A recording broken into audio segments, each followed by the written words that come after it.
Hi, I'm Euge Valovirta, and this one is about full production of a metal album from the demo stages to the final mix and master. The band in question is a Finnish, quite new metal band called SIGIR, and the album is their debut album Rainmaker, which I produced and mixed. Jake E from CYHRA, my band, our band, he helped me with the vocal production and recordings, and Jakob Herrmann with the drums. He was the main engineer and producer for the drums. I was there too, but since he's so good, you gotta know your strength and weaknesses, and Jakob Herrmann is one of the best drum engineers, producers I know, so I wanted him to do his job, and I was there just to supervise. But let's start from the beginning, how this started and how many times, these full album productions start. So I got a call from SIGIR's record label that would I be interested in doing this. This was in early 2022. I was like, sure, I wanna hear the material if I feel that I have something to, give into it. I got the demos and they were really good. I was really impressed, and I immediately had ideas how to develop them, make the songs even better, and so on. So we started in the spring of 2022 having these Skype calls with the band. They recorded demos at their rehearsal place of the songs. I listened to them. Then we had Skype, because I live here in Switzerland, they in Finland, and we discussed them. I gave them my suggestions how to do stuff, how to maybe make it even better, this and that. This is called a pre-production. So the demos they just recorded them at their rehearsal place, because it doesn't need to be any, fancy, as long as you can hear and you get the idea. So the demos sounded like this.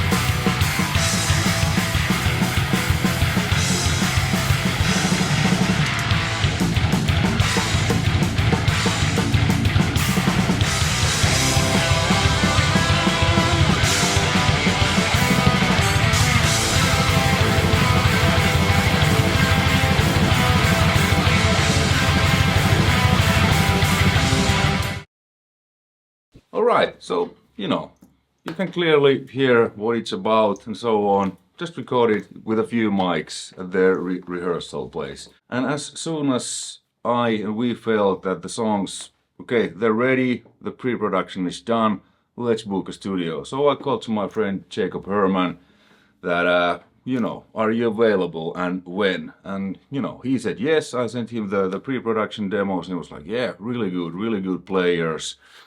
And then we went to Gothenburg, Sweden, at Top Floor Studios for 5 days. The first day was just to set up the drums, and I think Eetu, the drummer, he played the whole album in 3 days, and the fourth day was just like, listening, and then we filmed a drum playthrough video that I published on my YouTube channel, link in the description. So, when you know what you do, it's easy. So now let's go back in time to August 2022 and to Gothenburg's Top Floor Studios, where the drums were recorded. Viljami, the main songwriter, the guitar player and the vocalist, was there, and Paavo, the bass player.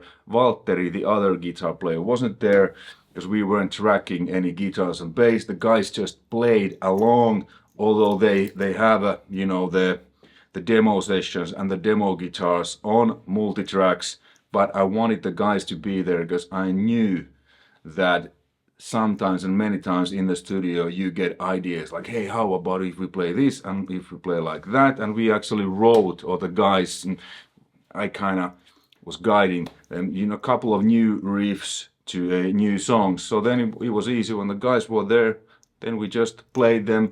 But the only thing we recorded was the drums. Well, we recorded the kind of the guitars and bass just you know, that it's there, but we obviously didn't end up using them because it was just some, you know, basic DI and some, I think, well, William used a fractal, kind of his live setup, you know, just to get a vibe for the drummer.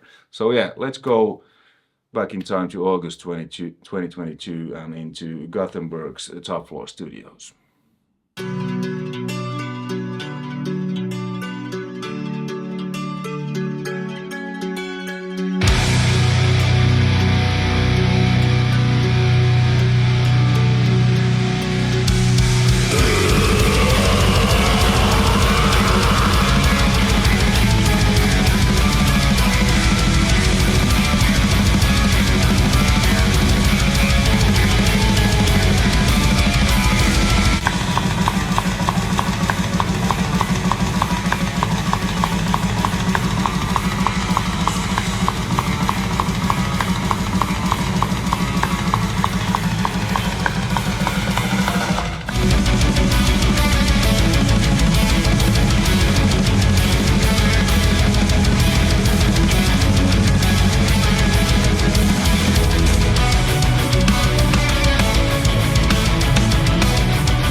Hi, I'm Jakob Herrmann at Top Floor Studios, and I've been asked to talk a little bit about the drum setup for SIGIR's album. And here we have the drum kit that we're working with. This is a DS custom drum kit from Italy, and the sizes we're using today is 22, 10, 12, and 16, and a lot of miking. So under here you can see the bass drum mic setup. We have this thing that is usually used for vocal recordings, but I use it for drum recordings, basically to shield this whole mic setup from some of the bleed coming from the cymbals. Inside the bass drum we have a Shure Beta 91, and out here we have the MyLab BDM-01. Apparently the most expensive bass drum mic in the world, I heard the other day. And outside we have the sub kick, which is just for the low end of the kick. Over here we have all the close mics. We have two close mics on the snare top, and we have one on the bottom. So one of the mics on the snare top is for the impact and the thump and the low end, and the one aiming straight down is for the ringy mid frequencies. All the toms have clear emperors, and they're mic'd with Audio Technica, I think they're called ST450. And they're a side addressed mic, so they take up from, even though it looks like it's pointing this way, it's actually taking up sound that way. And they're aimed pretty much straight down the drum to avoid bleed from the cymbals that are very close to the microphones. He has a pretty cool setup. He's a damn fast drummer, so everything is like within reach. There's no big movements, so everything is packed tight together, and everything is closed mic'd cymbal wise except the crashes. The China is mic'd, the ride is mic'd from underneath. The auxiliary hi-hat is also mic'd from underneath. Same with the two splashes and the hi-hat. And some of these angles, I know they annoy people sometimes, but that's because I mic things so they sound good, not so they look good. So for instance, this China miking here, a lot of people would mic the China this way, but I prefer to do it in slightly different ways, because for one, I move the mic away from the bleed from the other cymbals, but also there's nothing over here that will annoy the microphone. And if I point it away from the direct surface of the China, I will avoid some gonginess where it just sounds like dong when you hit it. It's supposed to sound like a China with a lot of different frequencies working together, making that trashy sound. Apart from that, it's a pretty, around here it's a pretty standard miking situation. I have to my lab DC96C up here, and they're aimed in a certain way with certain distance to mostly the snare drum, but also from each other. And yeah, they're some of the best overhead mics in the world, no question. And then we have behind these gobos, we have the room mics, and these are Golden Age Mark III active ribbon mics, so they're hiding in the corner there. And up here we have an AKG Omni. I don't actually remember the model name, but it's an omnidirectional mic, and I've hidden it behind that pipe because for this super fast playing style, when I still wanted a big room, that position made the most sense. So there you have it. That's the miking situation for this DS custom drum kit that we used for this recording.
Yeah. What? Muki. Alright, that was the drum sessions, and then in September 22, a few weeks after those, the guys came here, except Eetu, the drummer, because here we tracked all guitars and bass, and that was again, we booked 5 days, and I think we used pretty much all the 5 days. I had pretty much tentatively dialed in the sounds that I thought would work, and they worked indeed, because I got the drum, you know, files from Jakob Herrmann, so I had a ton of tentative mix of the drums. And then, you know, because I was the producer and mixing engineer, so I heard it in my head how I want it to be, how I want the guitar sounds to be, and then the guys came here, they tried the sound I had dialed, they were like, yeah, amazing, this is great, let's go with this one. But we used a bunch of different amps, and we had a lot of fun. We didn't end up filming that much because it was pretty intense days. But anyway, here are the sessions from September 2022 here in my studio in Switzerland. All right, rock and roll. We've been recording SIGIR's debut album the whole week here in my studio, and we're almost done. A few solos, some acoustic guitars, and Viljami, be my guest. The break is on.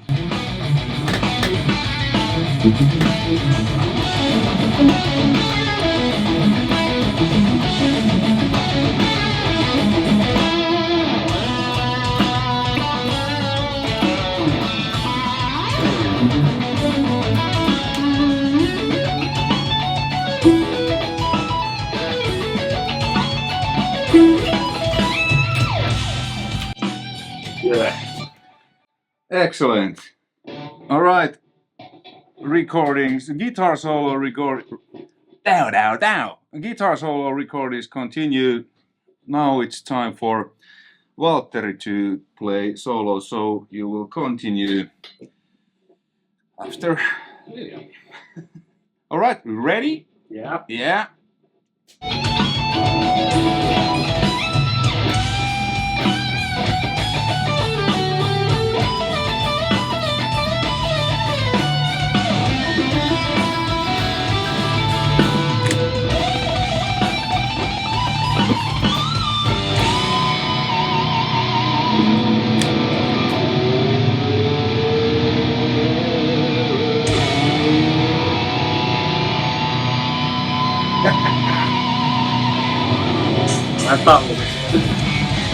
Se oli ihan vitu hyvä. Valtteri said that he wants to take it again, but I think it was really good. Well, maybe we'll take it again. Otetaan vaan heti vaikka, jos haluat. Alright, so we'll take it again. Now let's start from here and rec.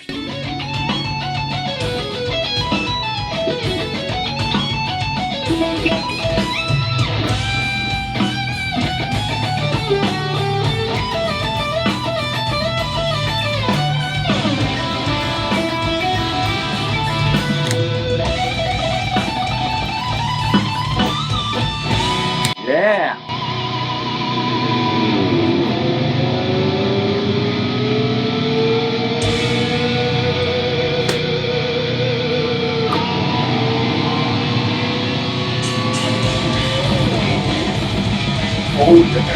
More gain. Really good. It's easy when you know what you're doing. And I'm not talking about myself. Alright, we're recording the same part as with the guitar players. Now the bassman, Mr. Paavo, aka bassistin puolikas, which means half bassist, but I think he's full bassist. Anyways, from the next part, you know what to do.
Yes, we got that. Thank you. Yes.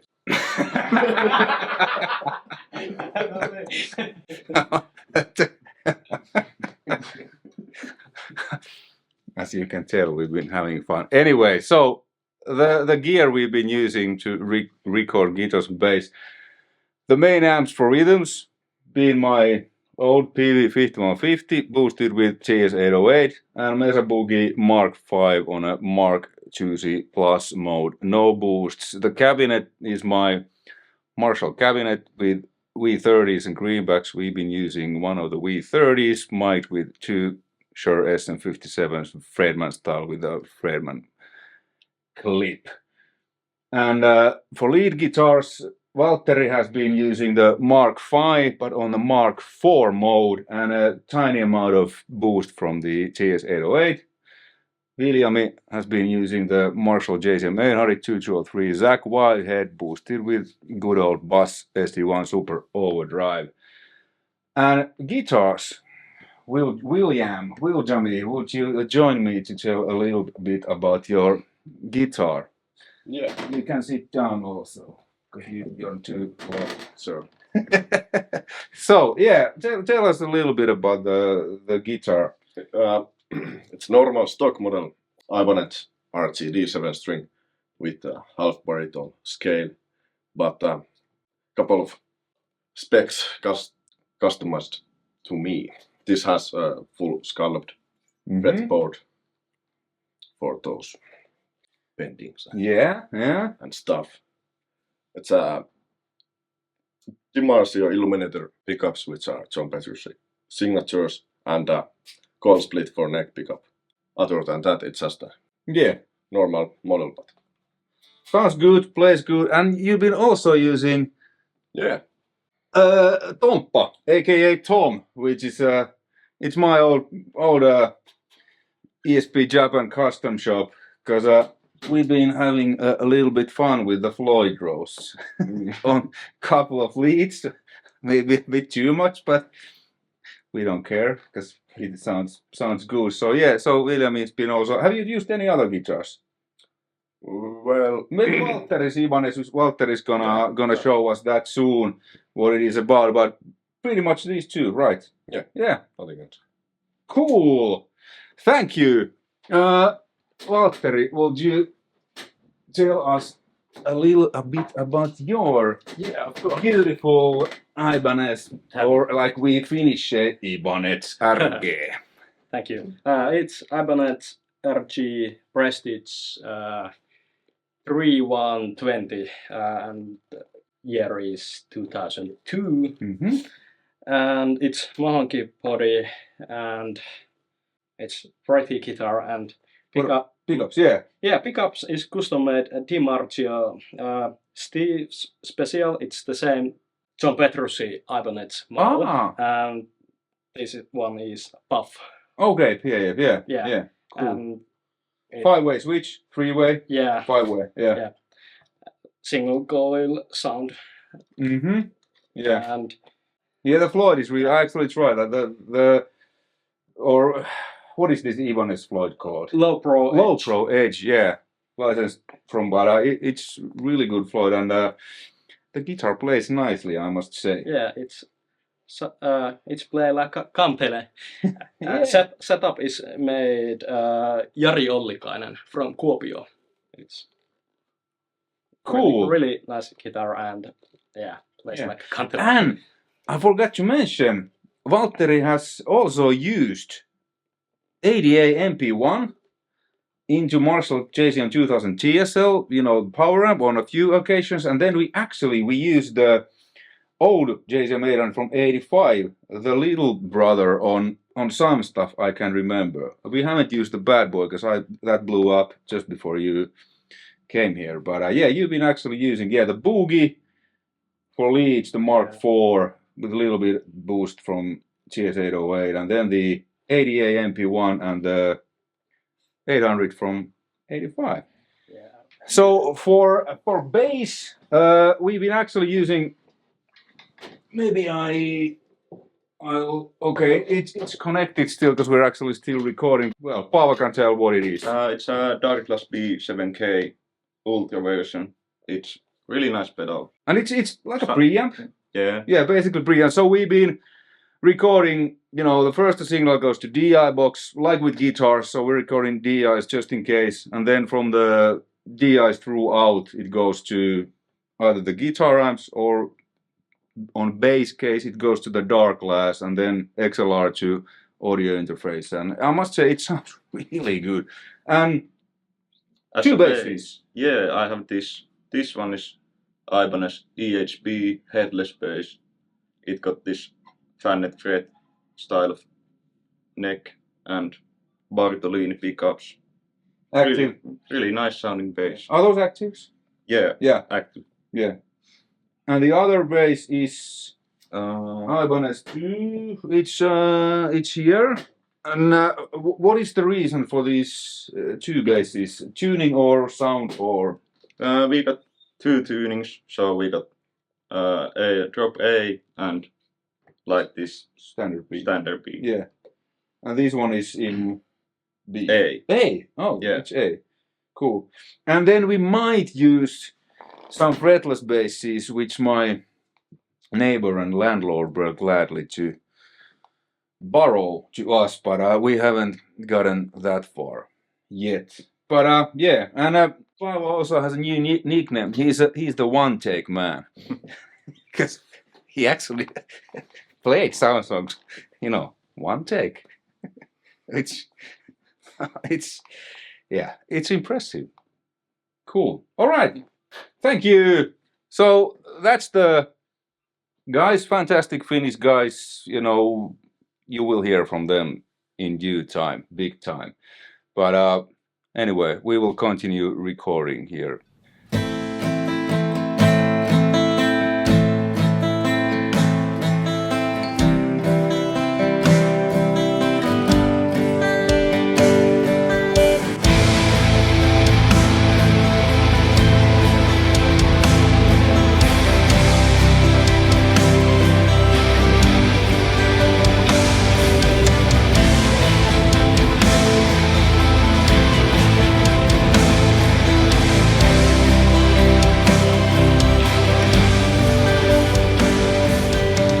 The guitar and bass recordings are now done. We already recorded drums a few weeks ago, or actually Jakob Herrmann did, and you know, he was the main producer in Gothenburg, Sweden, and now we've been here the whole week and everything's done and I'm really happy. So guys, please tell me that you are too.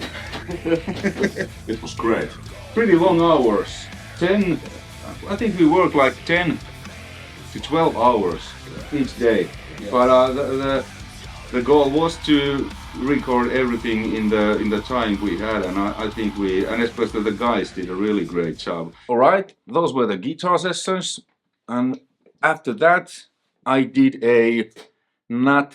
obviously not final, but kind of more towards the final mix for Viljami and Jake, because from here the other guys flew home to Finland, and Viljami, you know, the vocalist and the guitar player, the other guitar player, flew to Gothenburg, back to Gothenburg, to Jake's studio, you know, my good friend and the singer of our band, CYHRA, because he's a really good vocal engineer, producer, and again, I could have done it since it's growl vocals, and I've recorded vocals and stuff, but since it was possible and there was a budget, I wanted to hire, if not the best, then one of the best vocal producers and recording engineers I know, Jake E. Because again, you know, it's good to know your strengths and whatever, and since the goal is to make the best album possible, I wanted to hire the best guys possible, and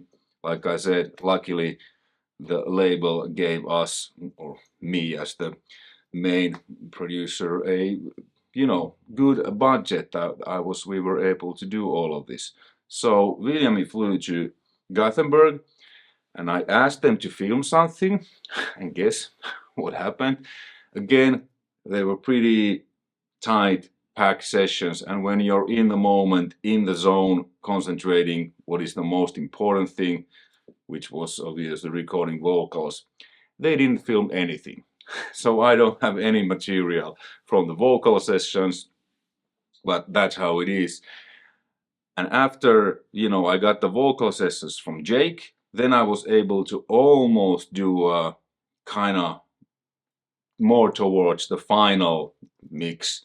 And then I did those, then sent to Finland to Petri Alanko. He's a quite famous, or actually really famous Finnish, like a composer. He makes a lot of, you know, video game scores. I can't remember what games he has done because I have no idea in that world. I don't play video games. I play guitar and bass.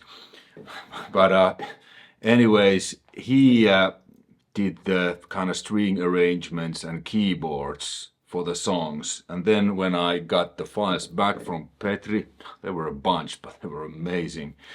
Then I mixed the whole album here, and now let's go to the mix session, to my DAW here, and I'll, you know, show you a little bit about the mix session, what there was and why and how. Right, so this is the mix. I mixed this in Logic, and I used Softube's Console 1 on every channel, like on the SSL 4000E channel strip. So let's listen it a bit, then I solo some different instruments, so you'll hear. The idea was to keep this kind of natural, not too overly processed, and I think we succeeded really well in recording, and you know, I did a pretty good job also in mixing.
Stop until all drops on the ground. No, I will forever bring rain. Skies has opened before me, my relentless rain. And I won't stop until all drops on the ground. No, I will forever bring rain to your heart.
So that was the Rainmaker. It's also a great video the guy shot. I'll put link to that video also to the description below.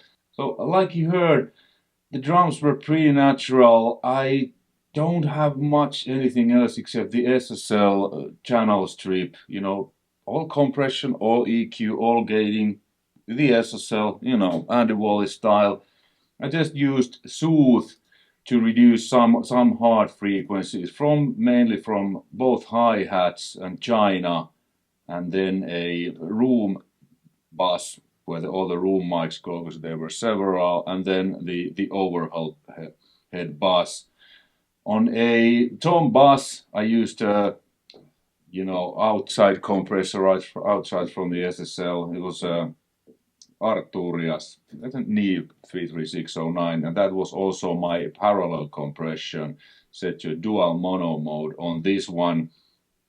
And there was a kick sample and kick snare, but they were not the kind of the main. They were mainly there to trigger reverbs, and I used only one reverb on the drums, which was a round side machine by Tegler. So it's a hardware device, but this is just a plug-in controller.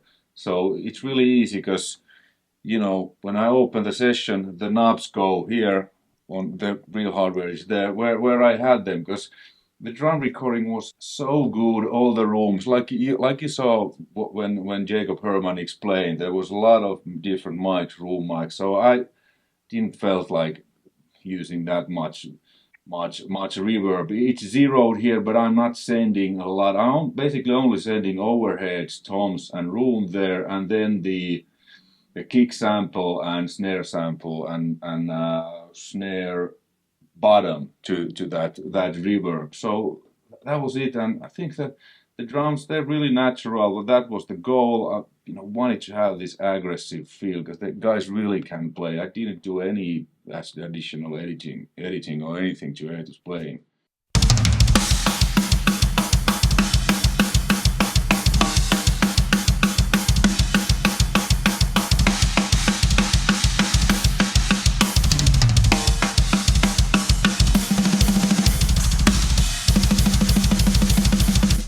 Like you heard when I took the drum verb off, it didn't do much. It just adds this little bit of spaciousness there. And the bass, that was the bass preamp what Eetu used, and then I just added, let's see if there's any EQ.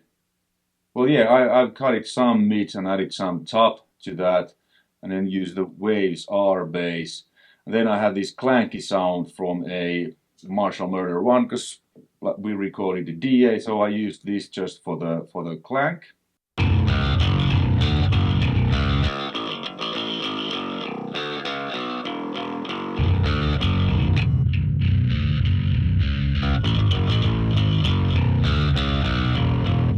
And then I send a little bit bass to a Dimension D, just to make it a little bit wider. Guitar's pretty much my usual stuff. There's no, well, there's a little bit EQ. I'm cutting away some upper mids and boosting some highs. Here with the 50-on-50, I'm boosting a bit more. So the guitars were, there's a CISO, which is 50-on-50, left, right, boogie, left, right. So boogie is quieter. So the main thing is the 50-on-50 and the boogie guitar sound. Let's actually listen the guitar sounds, how they differ.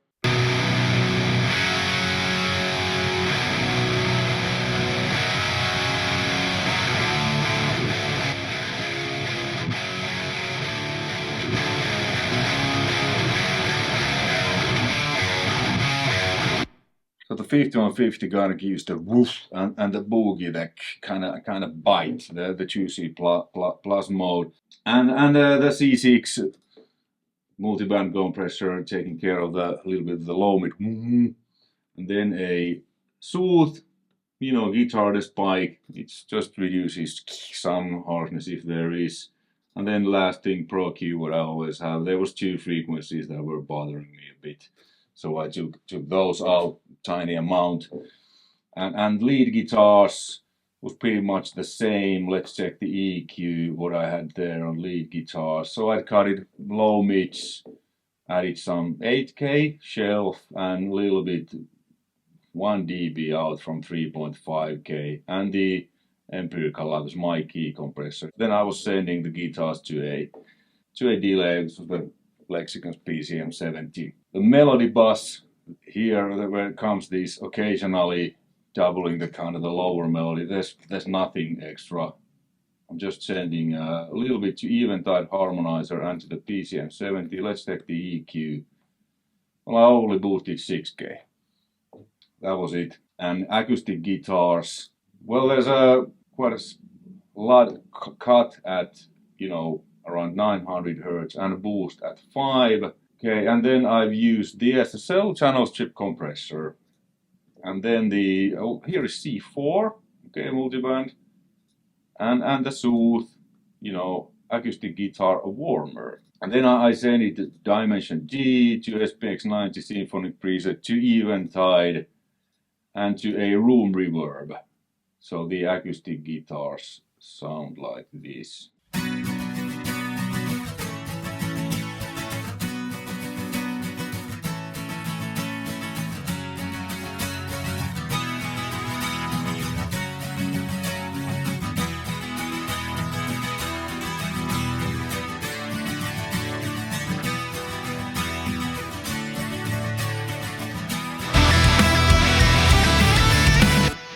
And vocals, there's quite a lot of going on in the bass, but on the individual channels, there's pretty much nothing. So they go to the, you know, main vocal bass, and then I have a little bit of a mag EQ. This I haven't used in a long time. So I'm boosting a little bit lower mids and like 160 Hz and some air. And then the vocal rider, that I usually use just evens it out. And then 2 compressors. CLA 76, and after that the Summit Audio's TLA 100, which is basically their version of LA2A. This is a Softube plugin. Then Overstayer from Softube was adding a little bit of grit, kind of distortion to the presence. And Wise de-esser to get rid of the SCs, and a CLA Epic, what I usually use as an insert because here's the handy mix knob. There's a lot of different stuff going on. So actually there is a tape delay and plate reverb going on with the vocals. And the last thing is the Wise compressor limiter, just to, you know, taking care of that. And then I'm setting stuff to parallel vocals, which I have here, and there's a tube check compressor, and I think there is a Pultec EQ. Yes, so smiley face, boosting highs and lows in parallel. That's the vocals. The backing vocals chain is pretty much the same. And then keyboards, there's a lot of strings and keyboards, and it's basically the console one. And here I've been using some MS EQ by using the Braidworks BX Digital V3. And in the bass, there's a Softube Drummer multiband compressor, and the same BX spread what I use with the rhythm guitars a little bit, so just to spread the keyboards a little bit. And I'm sending the keyboards to the Dimension D also. The mix bus is really simple. This is the hardware, so it's the SSL's Fusion, and then in that Fusion's insert point there's Jaeger's Creme, which is a SSL style bass compressor and Pultec style EQ in one. So a little bit smiley face, SSL compression, and that's the mix bus. Limiter just to get rid of, you know, keep the red lights off. That was the mix. And then when I mixed all these, I sent these to Jakob Hansen to Denmark, to Hansen Studios, and he did the mastering. And he did, I must say, a fantastic job. The great mix, in my opinion, and in band's opinion, and I guess in many others' opinion. You know, when it came back, it was even better, louder, whatever he did. It's just like, you know, wow, cool. All right, so this was the full production of SIGIR's How We Did It. and hopefully you found this informative and interesting, and maybe you learned also something. So just a couple of things that are good to remember: that do the pre-production well, be prepared, practice the stuff, and then be ready to make changes. Use the studio as an instrument, because that can be really inspiring. Like we changed a few things here and there, actually wrote some riffs in the studio, changed some songs, and the guys were there and applied really fast. And then when it's well recorded, you get the sound on the way in. Then in a mix, it's just a matter of finding the right balances and adding, EQs, compressors, whatnot, whenever it's needed. But on soundtracks, I didn't do pretty much anything, because that was the sound, and that's how it is. So yeah, thanks for watching. Check out the links in the description below to find more information about SIGIR, a couple of music videos, and so on. Until next time, all the best, take care, bye.